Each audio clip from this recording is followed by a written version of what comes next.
Hey everybody, I'm Yvonne with Back to Earth Creations, and in this video I want to show y'all how to make these wire wrapped links. So let's go ahead and get started. So I'm going to show you how I like to make this style of bead link, which I think it is so just fun and cool, and I can't wait to see all the different ways that y'all utilize this in your own work. But we're going to use these beads from Adornable Elements, and I am using the 6mm faceted African turquoise. They are very pretty, and it's just going to take one bead, so I'm going to put these other two back. There we go. And I'm going to string this onto 22 gauge wire. I'm using it in an antique copper tone, and this is Parawire brand. We do sell it on our website, backtoearthcreations.com, or you can find a much broader selection of colors and gauges and spool sizes at parawire.com. But we're going to use this uses a lot of wire, y'all. So I'm going to give us about 10 inches off of this end, and then I'm not even going to cut it off of the spool. So the way that I'm going to start making this is with, you could use round nose pliers. I'm going to use my mandrel pliers because that's just how I roll. And well, you could use a stick mandrel, you could use knitting needles or pens or just whatever you have. But I really like these stepped mandrel pliers or stepped bail making pliers. I call them mandrel pliers, but you know, it's whatever. And I'm using the largest barrel, and I'm going to wrap thrice. 1, 2, 3. And you can see my wraps are a little messy right there, perhaps. And you know, that's okay. It didn't have to be perfect. But a way that we can tidy them up is to, I'm going to use my flat nose pliers for this. I'm going to grip our core like this wire right here, just tight enough that my pliers slide, but that they can smush that coiling that we did in. And I think it's very important to have some really tight coils right from the get-go on this. And so now I'm going to wrap, let's just do once and twice more, so a total of 5 coils. Now you could do more, you could do less. It's just a matter of, I want personally to try to stay consistent. That way I can make sure that all of my links match as we make them. So right now we're working on this section right here. So I'm going to pull that off of my mandrel, and I'm going to bring our bead up, and I'm just going to leave this hanging all loosey-goosey off to the side, and I'm going to gauge with my eyeballs about how much distance.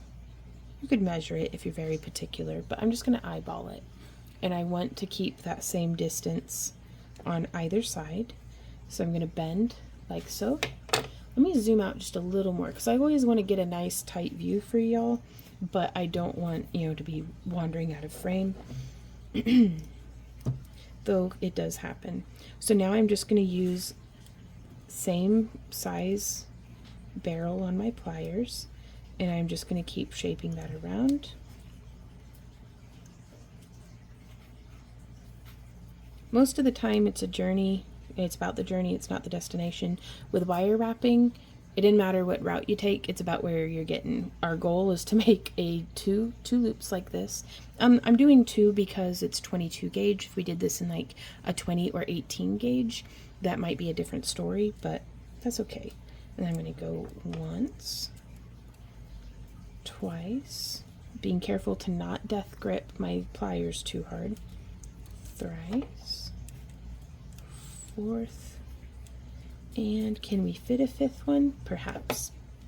If the pliers are in the way, don't feel like you have to hold on to them. There we go. And so now we are here like this.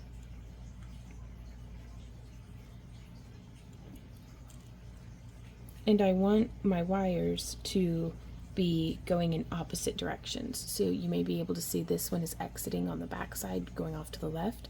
This one's exiting on the front side, going off to the right. And so now I am going to snip the wire to match just off the spool. Oh, bumping the tripod. So it's going off in that direction, and this one's going off in this direction.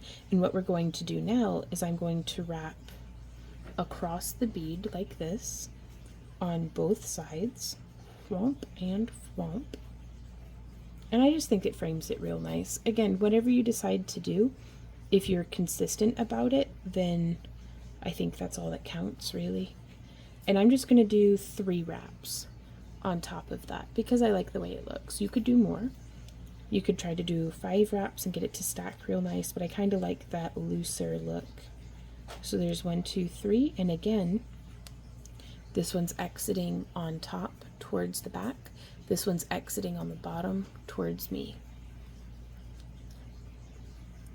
And now this is where these pliers in particular come in very handy. I like to put them in the loop that we've made with the larger barrel towards the bead, and then I am just spreading that as far as we can get that to be.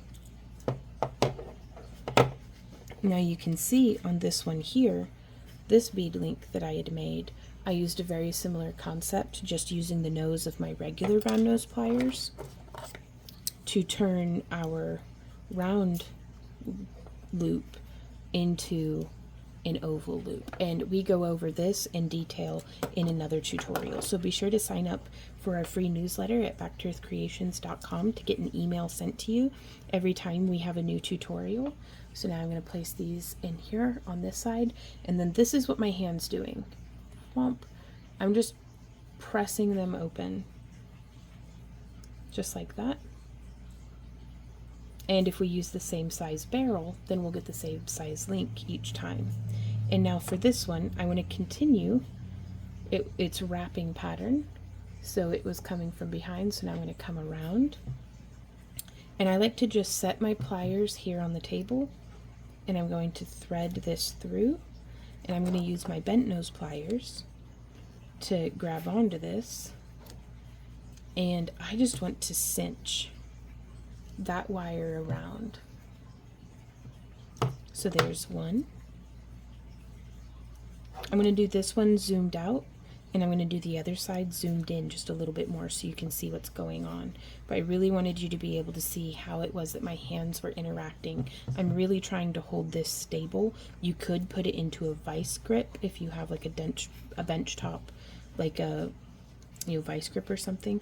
And so I've done 3 wraps, and now on this last one I'm threading through right there, if you're able to see. So I'm going through the loop, and I'm going to pull that down, and I'm applying a little bit of pressure towards the bead to get that to nestle in nicely. And now we can actually remove this from our pliers, and I'm going to bring it back up because I want to snip just real tight, whoop, right there on the inside. You may be able to see that little flush cut end. Let's get a super zoom going on here. And so from here, I'm just going to get my pliers in there and smush. Oh heck, I forgot to turn my light on. Maybe now you'll be able to see a little better. I'm sorry, y'all. One day I'll get the hang of recording tutorials. But yeah, so you can see we just tightened that around, and that's it from both sides.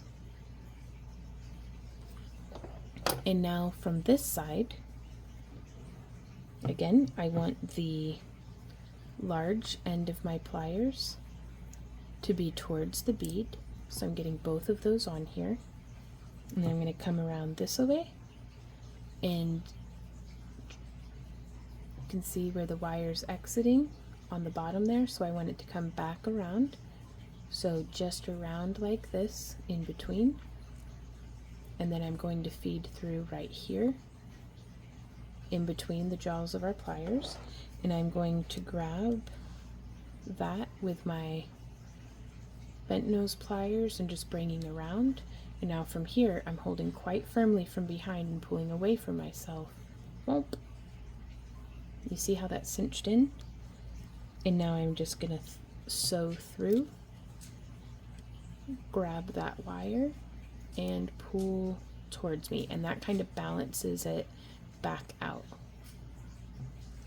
So there's one, and now as I do this I want to make sure that I'm wrapping off to the side, because I don't necessarily want to be, you know, wrapping back over what we've already done. I want my coils stacked very nice side by side.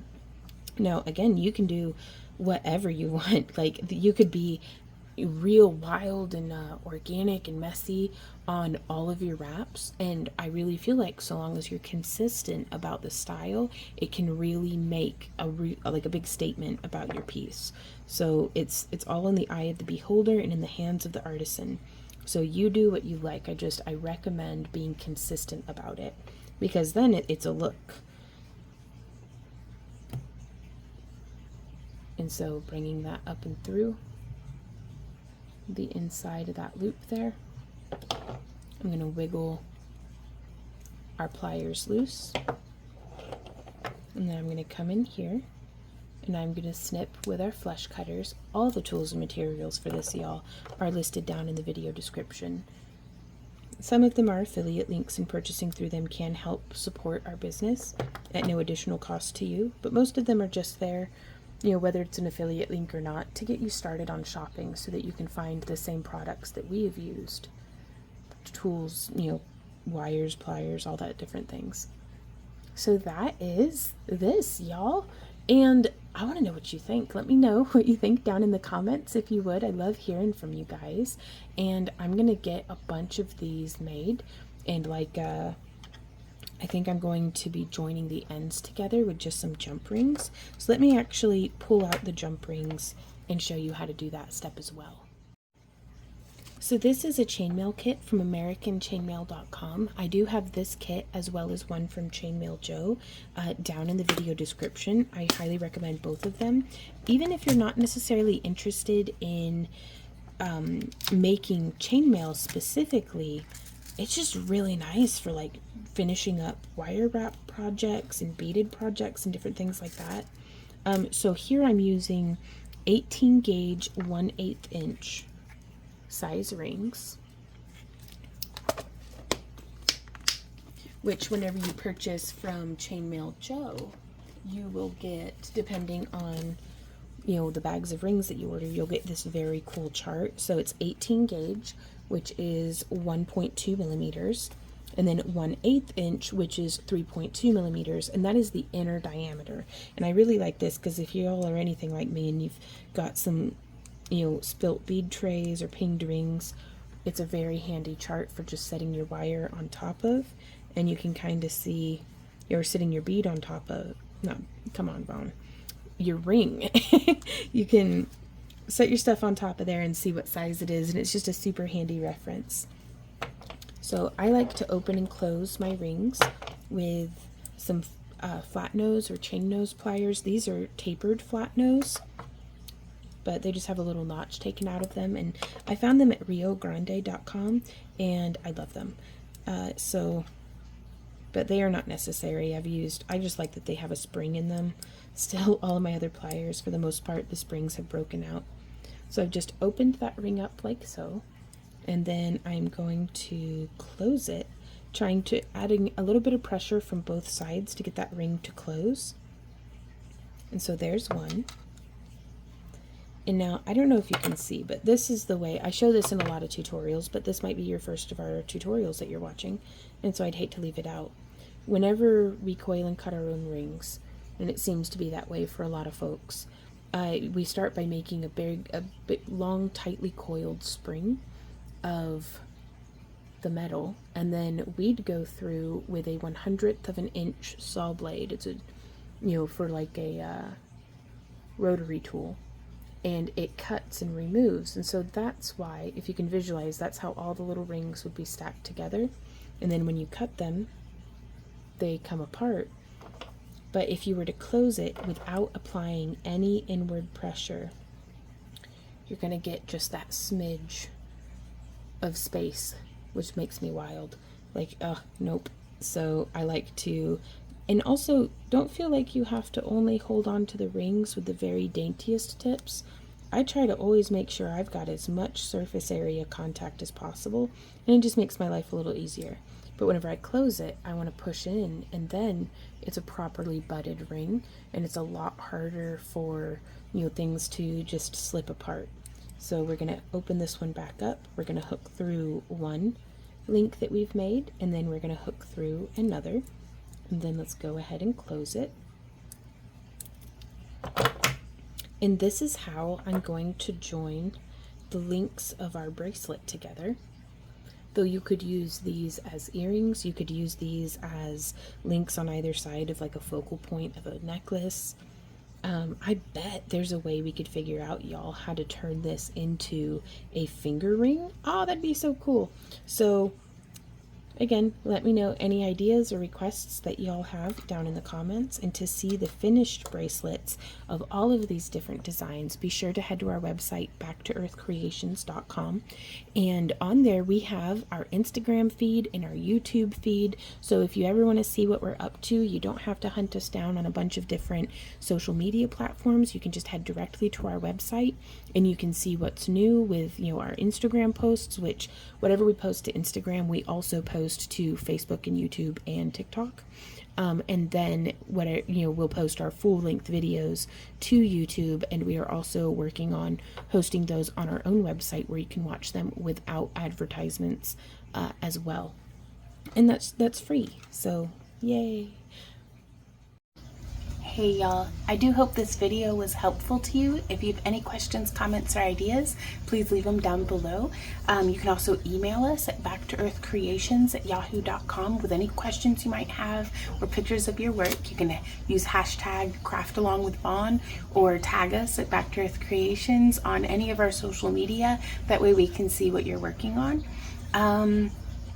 Thank you to all of our YouTube channel members, Patreon supporters, and Happy Crafter Club members.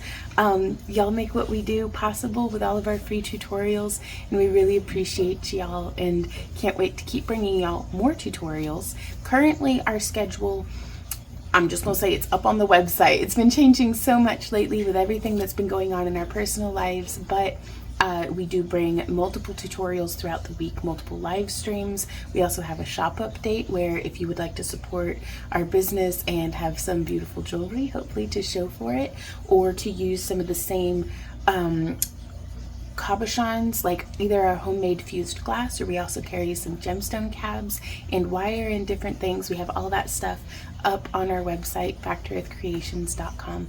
But I think that's everything, y'all. So let's go watch another video, and I will see y'all there. So until then, you guys, happy crafting. Bye.